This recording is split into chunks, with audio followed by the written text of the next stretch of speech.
අපි අද බලමුද ජල චක්‍රයක් කියලා කියන්නේ මොකක්ද? මොකක්ද මේකෙදි වෙන්නේ කියලා. ඉතින් අපි අද බලමු ජල චක්‍රය ගැන. ජල චක්‍රයක් කියලා කියන්නේ ස්වභාවික චක්‍රයක්. අපි දන්නවනේ මේක ස්වභාවික පරිසරයේ සිද්ධ වෙන ස්වභාවික චක්‍රයක්. එතකොට අපිට කෘෂි කර්මාන්තයේදී භෝගවලට අවශ්‍ය ජලය ස්වභාවිකව කළමනාකරණය කරගන්න අපිට වැදගත්ම වෙන ක්‍රියාවලියක් තමයි මේ ජල චක්‍රයක් කියලා කියන්නේ.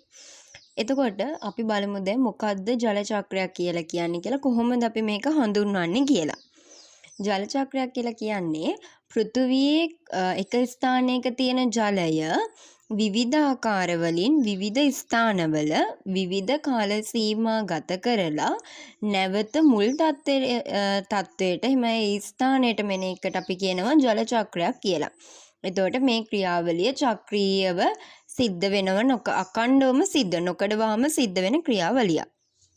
දැන් විවිධාකාර වලින් කියලා ගත්තොත් අර අපි කියනවා ඝන ද්‍රව වායු විදිහට ওই විවිධාකාර වලින් විවිධ ස්ථානවල විවිධ ස්ථාන කියන එක ගත්තොත් එහෙම මොනවාද ගංගා ඇලදොල එහෙම නැත්නම් වායු ගෝලයේ කොහේ හරි ඔන්න ওই විදිහට තියෙනවා ඊට පස්සේ විවිධ කාල සීමා ගත කරනවා එක එක විදිහට යාලා මේ කාල සීමා ගත කරලා ආය මුල් ස්ථානයට මෙන එකට තමයි අපි කියන්නේ ජල චක්‍රය කියලා. දැන් උදාහරණයක් ගත්තොත් එහෙම මුහුදේ තියෙන ජලය වාෂ්ප වෙනවා. වාෂ්ප වෙලා ඒක වායුගෝලයට ගිහිල්ලා මේ වායු ඝනීභවනය වීමක් සිද්ධ වෙනවා.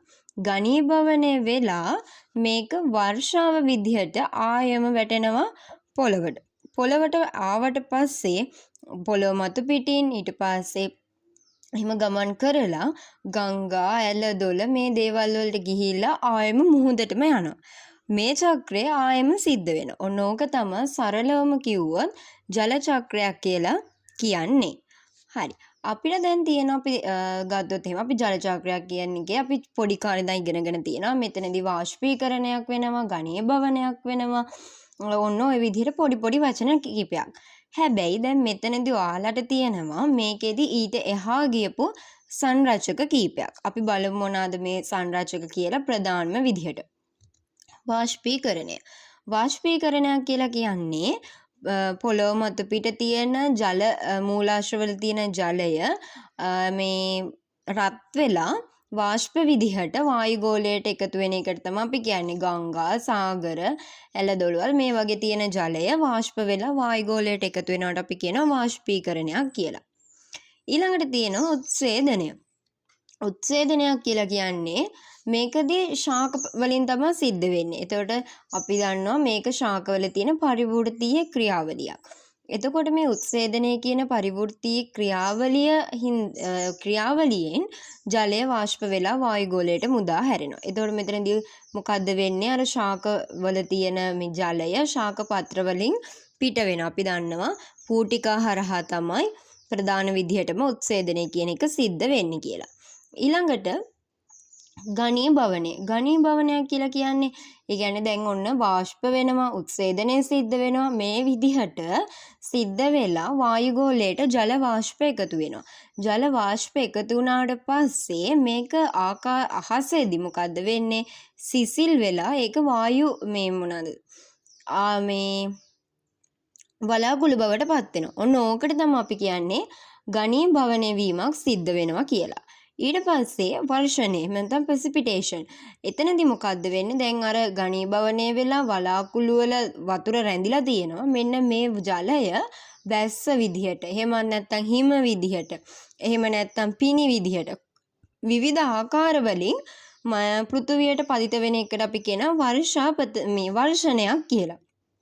ඊළඟට අපදාවය. දැන් ඔන්න වර්ෂා විදිහට පතිත වෙනවා. පතිත වුණාට පස්සේ මේක පොළවට උරා ගන්නේ නැතුව පොළොව මත පිටින් ගලාගෙන යනවා. ගලාගෙන යන එකට අපි කියනවා අපදාවයක් සිද්ධ වෙනවා කියලා. නැත්තම් මතු පිට ජල ගලණය විදිහට තමයි අපිට ගන්න පුළුවන්. ඊළඟට කාන්දු වෙන්න පුළුවන්. කාන්දු වෙනවා කියලා කියන්නේ දැන් ඔන්න වර්ෂා ජලය පස තුලින් පහළට ගලාගෙන ගිහිල්ලා මේක භූගත ජලයට එකතු වෙන එකට තමයි අපි කියන්නේ කාන්දු වෙනවා කියලා. ඒ වගේම තව තියෙනවා අපිට ගත්තොත් එහෙම වායුගෝලීය සංසරණය. වායුගෝලීය සංසරණය කියලා කියන්නේ වායුගෝලයේ හෙට මෙහෙට ජලය යන එකට තමයි වායුගෝලීය සංසරණයක් කියලා කියන්නේ. ඊළඟට ඇතුළු කාන්දු වීම. ඇතුළු කාන්දු වීමක් කියලා කියන්නේ දැන් කාන්දු වුණානේ ජලය.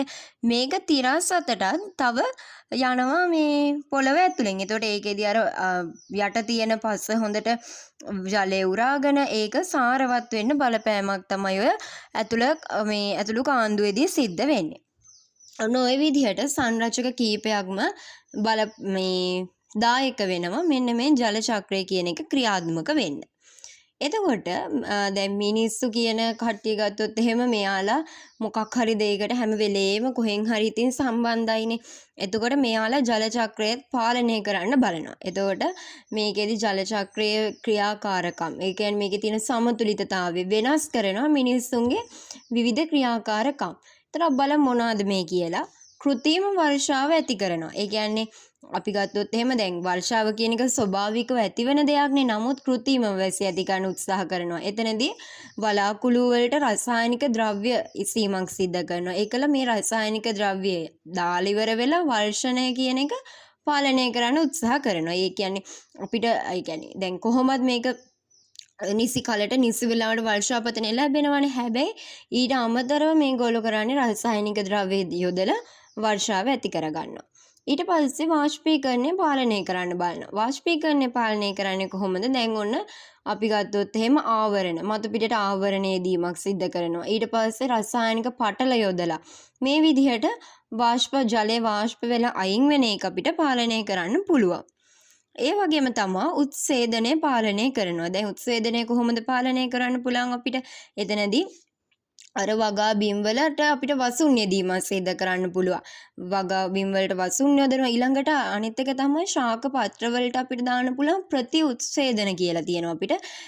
එතකොට මේ ප්‍රතිඋත්සේදක යොදලා ජලහානිය අවම කරගන්න පුළුවන්. ඒ වගේම තමයි කාන්දු වෙලා වේගය වෙනස් කරනවා. සාමාන්‍යයෙන් අපි ගත්තොත් එහෙම එතනදී කියන්නේ වනාන්තර එලි කරන්න ගන්නවා. ඊට පස්සේ කොන්ක්‍රීට් දානවා. එතකොට කොන්ක්‍රීට් එහෙම දැම්මට පස්සේ අර ජලය පොළවට උරා ගන්න එක අඩු වෙනවා. එතකොට අපදාවය වැඩි වෙලා යනවා. ඊට පස්සේ භූගතව තියෙන ජලය පොළවට ගන්නවා. කොහොමද පොළවට ගන්නෙ?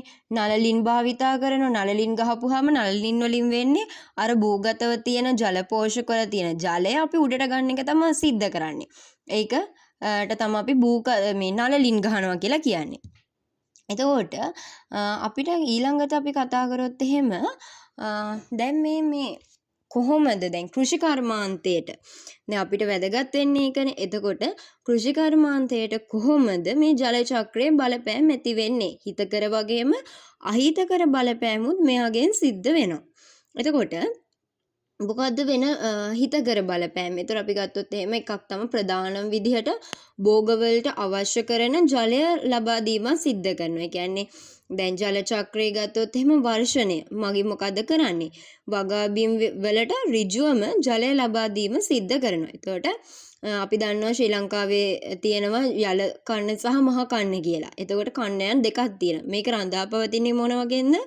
මේ වර්ෂාපතන යාන්ත්‍රණය මත තමයි රඳා පැවතීම සිද්ධ වෙන්නේ.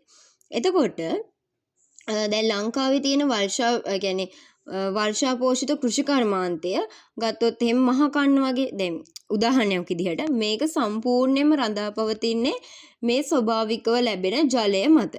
ඊළඟට භූගත ජල මට්ටම් පවත්වා ගන්න. භූගත ජල මට්ටම් පවත්වා ගැනීම කියන එක ගත්තොත් එහෙම එතනදී දැන් වර්ෂා ජලය පස තුලින් පහළට පෙරීම. එහෙම නැත්නම් ඊට පස්සේ කාන්දු වීම. මෙන්න මේ වගේ දේවල් වලින් භූගත තියෙන ජලනිධි පෝෂණය වෙන්න ගන්නවා.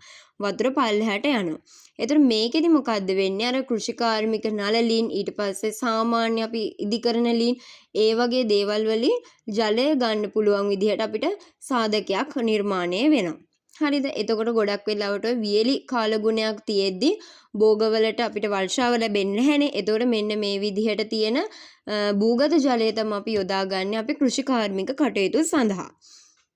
ඊළඟට වායුගෝලීය ආර්ද්‍රතාවය පාලනය කරන්න. දැන් හිතන්නකො ජල චක්‍රයේ උත්සේදනය, ඊට පස්සේ වාෂ්පීකරණය. මේ දේවල් වලින් මොකද්ද කරන්නේ? වායුගෝලයට ජල වාෂ්ප එකතු කරනවා. ඒතකොට ජල වාෂ්ප එකතු කරාට පස්සේ වායුගෝලයේ තියෙන ආර්ද්‍රතාවය වැඩි වෙනවා. එතකොට අර ශාක පත්‍ර වලින් ජලය පිටතට යන එක අඩු වෙනවා. එතකොට අර ශාක මැලවෙන එක මේ දේවල් අඩු වෙන්න බලනවා. අඩු වෙලා යනවා. ඕක තමයි එතනදි වෙන්නේ. ඊළඟට පාංශු කාදනය සහ අපදාය මේ තියෙන්නේ අහිතකර තත්ත්වයන්. එතකොට දැන් පාංශු කාදනය කියන එක දැන් ජල චක්‍රයේ තියෙනවානේ අපදාවය කියලා දෙයක් අපේට කියන රන් ඔෆ් කියලා. එතකොට මෙන්න මේ ක්‍රියාවලිය කෘෂි කර්මාන්තයට බලපාන්නේ අහිතකර විදිහට. අධික වර්ෂාවක් ඇති වුණාට පස්සේ ජලය පස්ස මතු පිටේදී මොකද වෙන්නේ? වේගෙන් ගලාගෙන යාම සිද්ධ වෙනවා. එතකොට අර සාරවත් මතු පිට පස්ස ඔක්කොම සේදිලා ගිහිල්ලා පාංශු කාදනය කියන එක සිද්ධ වෙන්න පුළුවන්.